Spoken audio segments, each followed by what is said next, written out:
Look sharp, Spartans, because it's time for another jam-packed episode of Halo the Series Declassified. This week we're joined by Yerun Ha, the incredible actor bringing a whole new perspective to our interstellar conflict. Stick around because it's go time.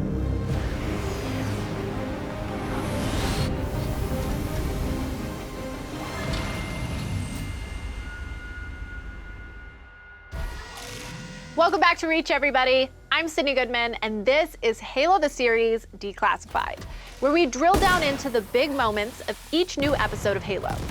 But before we get too much further, I'm getting word that we've got a special incoming transmission. Greetings, Spartans. Cortana here with an urgent alert that Sydney and her guests will be discussing the episode at length. So you've been warned.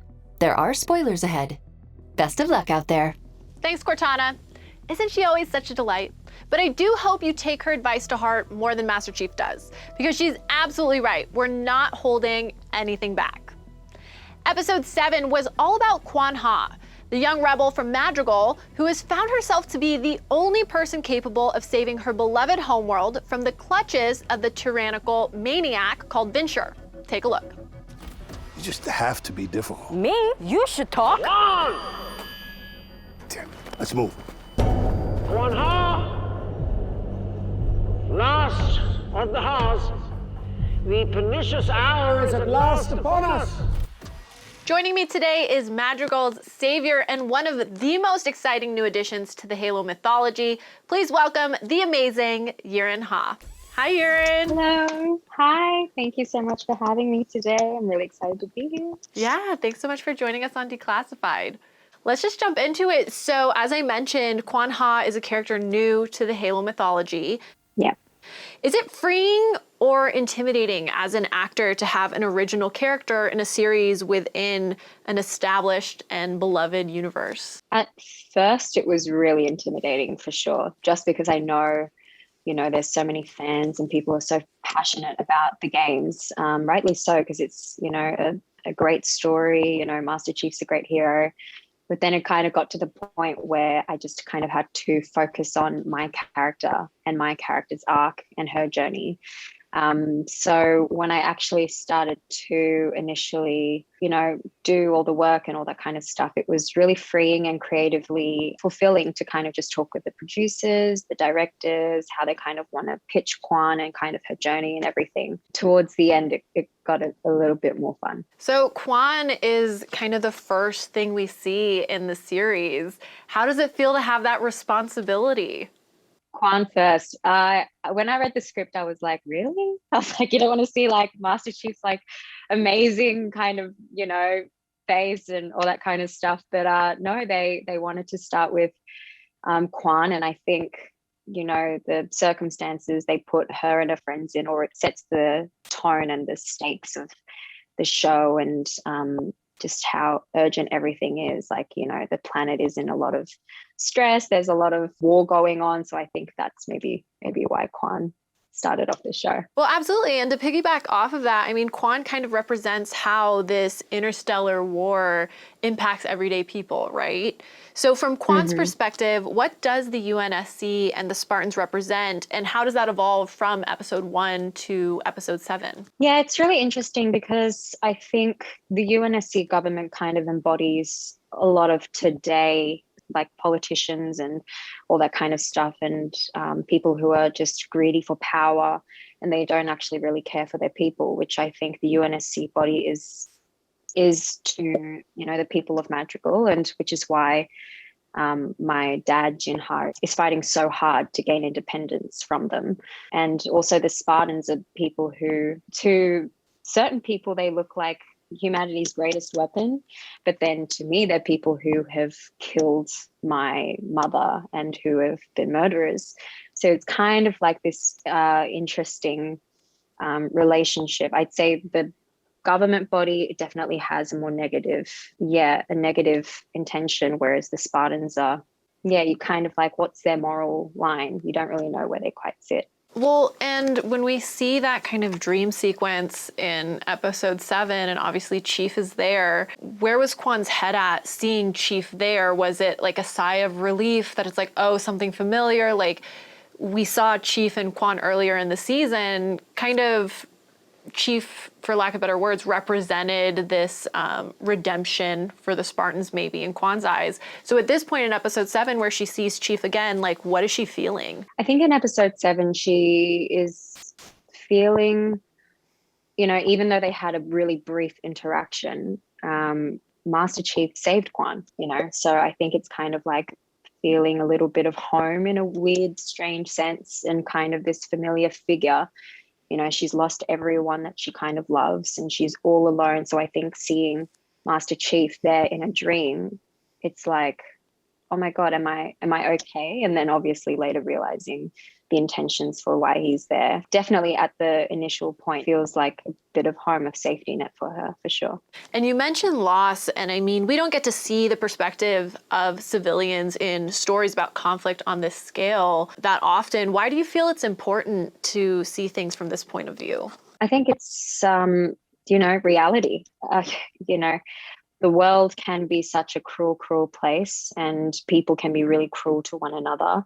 And I think Kwan embodies someone who is just resilient and just trying to fight for the people and fight for peace and fight for, such big, themes and stuff like that. So I think it's just highlighting the people who are fighting for freedom and just basic human rights. And so I think it's so important to highlight that, and there's people every day on the streets who, fight for something in their life. And I think it's not showcased enough. I think sometimes in television shows, it's portrayed too easily or, in this kind of very utopian way, but it's definitely not. And I think that's kind of what we're trying to highlight is the hardships that people really go through.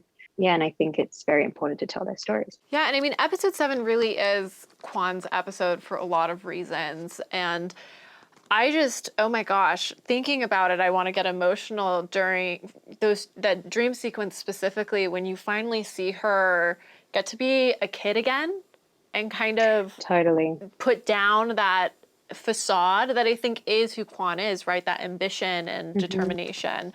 But it's really beautiful when she reunites with her father and just gets to be a kid. Oh, absolutely. Oh my gosh. I'm like tearing up thinking about it. I really that just hit me. Oh, good. But in episode 7, we also learn about the truth of her ancestry and finally freeing Madrigal from Venture. How do you think that experience changes Kwan moving forward? I think that she finally understands what she's fighting for. There's actually a sense of drive, whereas I think before it was just kind of a sense of survival. It was just kind of like, how do I get on day by day? But after that kind of point with her father, she knows what her true purpose is. She knows what she is, why she's on this planet, why she's existing. And I think when you have a certain goal and a certain point to go to, I think it's so much easier to drive yourself and feel motivated and passionate about doing that. And especially being reunited with her father one last time, it's kind of like she gets closure. She has this kind of nice bookended finish with her father. Well, and forgive me if this is redundant, because we did kind of talk a little bit about Kwan and Chief, but at this point, how has Kwan's perception of Master Chief changed since they met? She felt a little bit betrayed, I think, obviously, when Master Chief left her with Soren. But then obviously seeing him in her dream sequence, I think she realizes just how important of a figure he is and just how much, although there was a bit of hurt, she realizes that he actually embodies so much for her. And I don't think she realizes that until that certain point. I think she feels a sense of like, we'll meet again. Surely. Well, and near the end of this episode, Kwan essentially tells Soren that he has a stronger moral compass than he likes to let on. What do you think this says about Kwan's overall philosophy? I think she can see a lot in people. And I think she wants to give someone, she likes to give people a second chance. She wants to kind of view people with an open heart and mind. And Soren is a little bit of a pirate. He does like his cash and all that kind of stuff. But I do think she really sees people's true intentions. She's learned so much from her father in terms of like giving people a go, giving people a shot, giving them an opportunity. So I definitely think she's giving that with Soren, and she definitely has a strong moral compass for sure. And you got to take part in some of the most exciting set pieces on the show. Had you ever done stunts or action before? What did you do to prepare for, these giant pieces? Where do you even start? I know. Where do you even start? I mean, literally, I think I just kind of got thrown into like the stunt rehearsal room. Johnny, who was the stunt co-coordinator, he was just like, "So this is what you're gonna do," and I was just like, "Okay, cool." It is a lot of, I think, mental and physical kind of tuning and just keeping yourself in shape, physically, spiritually, all that kind of stuff. But there's a lot of planning that kind of goes on. They kind of step by step guide you through the sequence, so you never feel lost or anything like that, and that's always like a really good beginning step. But there's like special effects going on, and so you kind of, everyone's there to kind of keep you safe, but to really get the true action out of you. So it is a lot of crew making you feel safe. You kind of have a lot of dialogue, but sometimes you just kind of got to risk it and just go for it and see what happens and hope that you're safe at the end of the shot. But no, those action sequences were a lot of fun. And that's when I was like, I'm in an action show. This is pretty cool. Was there a particular sequence or moment of filming in the action that stands out as either like the most challenging or the most exciting? Oh, there's, definitely the one where I kind of jumped off a cliff. And I had to be rigged on the back, and I just jumped, and then they just, stopped me in midair. That was a lot of fun. That was the funnest stunt I did, I think. And then all the rest was a lot of just like running around, dodging bullets, and just tussling. But that was the most memorable stunt for sure. So were you actually jumping off of an actual cliff? Yeah, like an actual cliff, and then there was like a massive crane on land, and I was just attached to this crane on my back. And then after I jumped, I think like a few meters down, they stopped me, and then they reeled me back in, and then I come back to ground. So oh my, it was a lot of fun. Okay. Yeah, like I said, sometimes you just have to do it and hope for the best. Yeah, exhilarating. Well, it sounds like a good life experience, right? Great life experience, and a really great stunt team who makes you, they make you feel so safe that you're able to do that kind of stuff. I think that's really important. Totally. Yeah. And I mean, to build off of that, I think that just speaks to the full team and, the cast and the crew to create an environment on set that you feel comfortable hurling your body through space. Right? Yes, totally. If you feel unsafe, then I'd be like, maybe a stunt double can do that. But yeah, I try to give it a go, and if I feel too intimidated, then I'll be like, all right, maybe I'll pass this on. So what do you think is next for Kwan?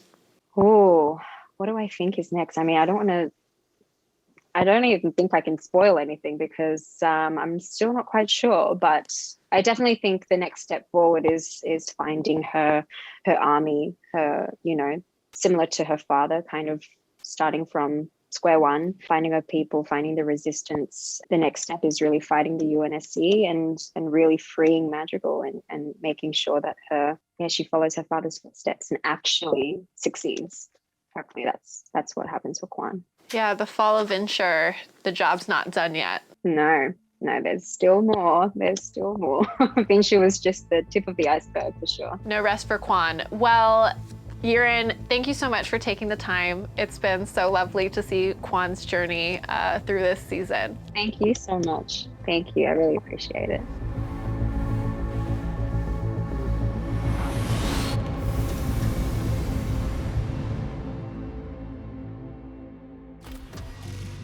And now we've got an incoming transmission that I think you should see. Patching it through now. Buckle up.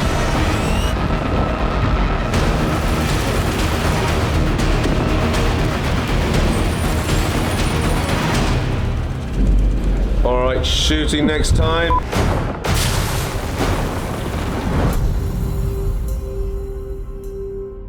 We have warthogs, and they are extraordinary.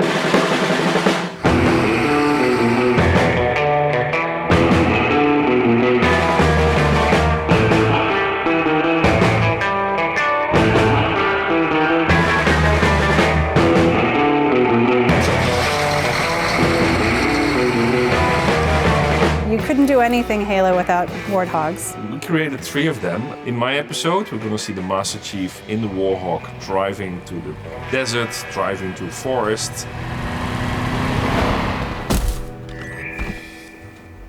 So that's gonna be an epic moment. Love that. Which are like, you know, crazy, crazy cars, you know, and they're just rebuilt, and they're about, I would say they're about almost 15 feet off the ground, you know, with the rifle attached to the top. That's insane too. It's just so detailed and so beautiful. Halo is about characters, but it's also about equipment and cool sci-fi toys, and so we're gonna see all the iconic vehicles.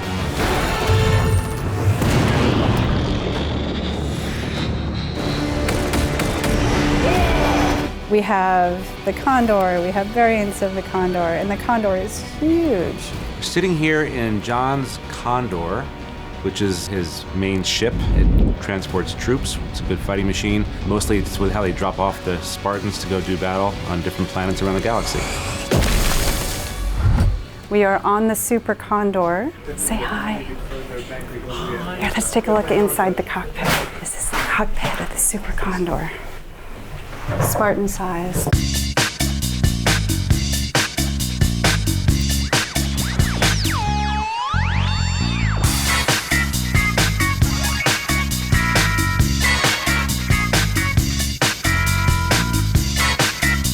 Okay, first positions, please.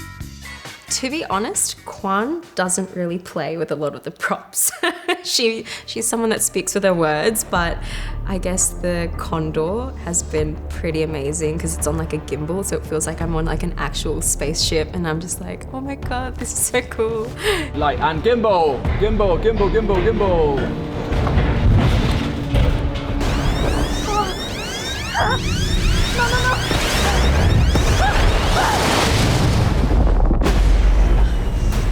Yeah, I'm just like a little kid, and I just feel like I'm on like a roller coaster ride every day, yeah.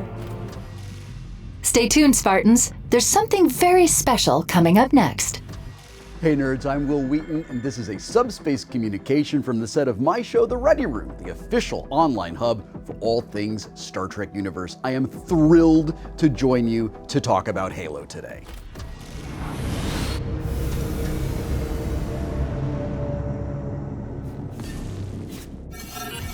I'm Generation X. I was about 9 years old when I played my very first arcade game. I was probably 10 or 11 when we had our first Atari 2600. I have been with gaming through every step of its evolution.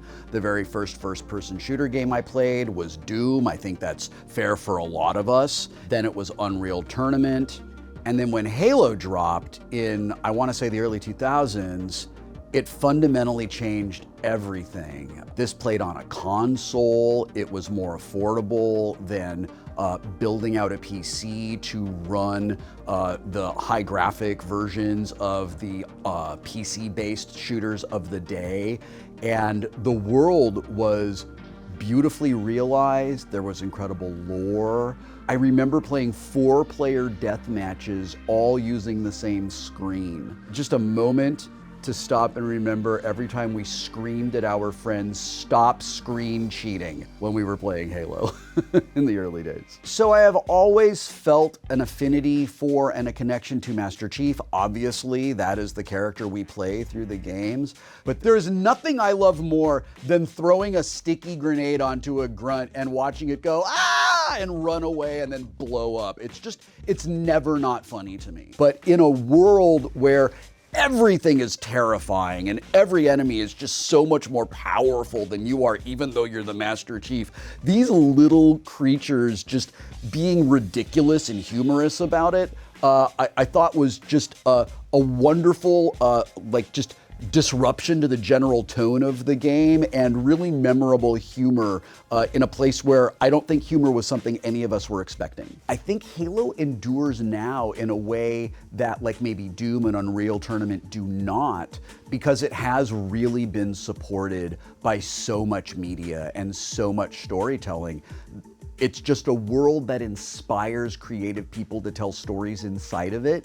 And that in turn inspires us who remember the early iterations of Halo to revisit not just the game, but who we were when we were first playing it. I am really excited for this world that I have been aware of for like 20 years to present itself to me in a way that I can enjoy passively.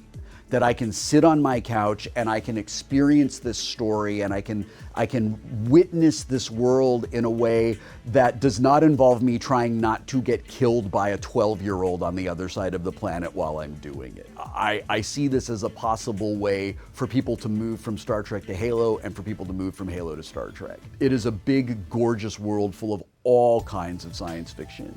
And if this is your entry point, I am thrilled for you to explore the larger world and find other things that you are excited about. If you happen to be watching this because you're a Star Trek fan or you're a fan of my work or whatever, I can endorse that you will have a really satisfying time exploring the Halo universe. And also, the visual storytelling that is possible in 2022 is so different from the visual storytelling that was possible in a gaming console 20 years ago. That alone is reason to get excited about this series. You've surely noticed a few hidden surprises throughout the series, and to reward your patience and your commitment, I thought I'd take the liberty of declassifying them all now for your viewing pleasure. Cortana, I'm gonna need a weapon. Not sure it'll help. And for the hardcore fans, there'll be stories and Easter eggs that'll make them sort of want to see more.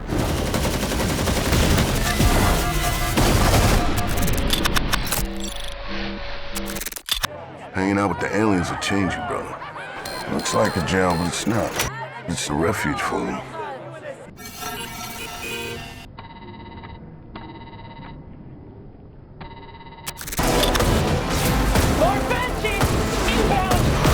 Acknowledged. More Banshees!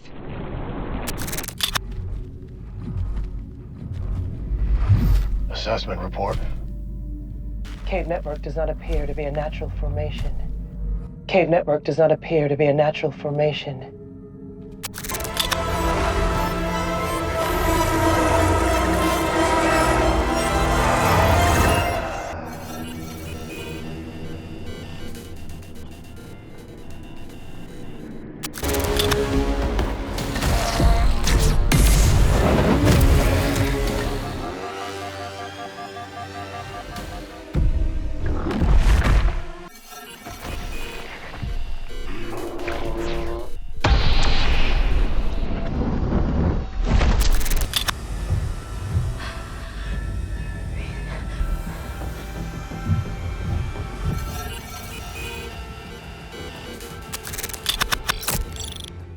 I have sacred ring.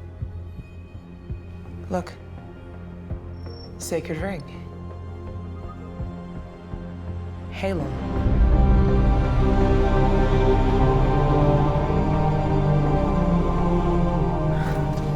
I can't believe our time has already come to an end for today, but that's gonna do it for this installment of Halo the Series Declassified. Thanks so much to Yerun Ha for taking the time to talk with us, and to everyone out there in the far reaches of space who are tuning in. We'll be back next week with another new episode and another fantastic guest, the incredible Olive Gray, who you know as the exceptionally clever Dr. Miranda Keyes. As always, you can stream new episodes of Halo every Thursday exclusively on Paramount Plus. Until next time, I'm Sydney Goodman. Thanks for watching.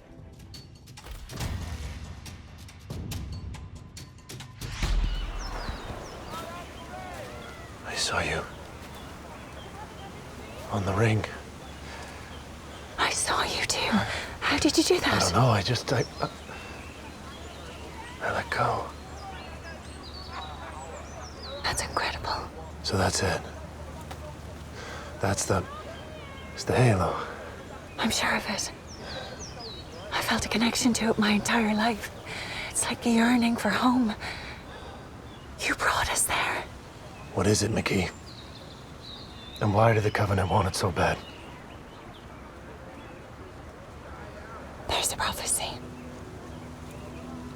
stars sparkle like glass, a divine wind will rush through, propelling all those who are worthy on a great journey to the sacred ring, where we will become like gods. And those who aren't worthy?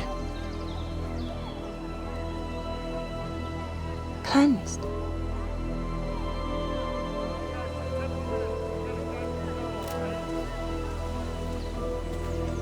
And you believe that? Humans are unworthy. From what I saw, humans didn't seem to be worthy of anything.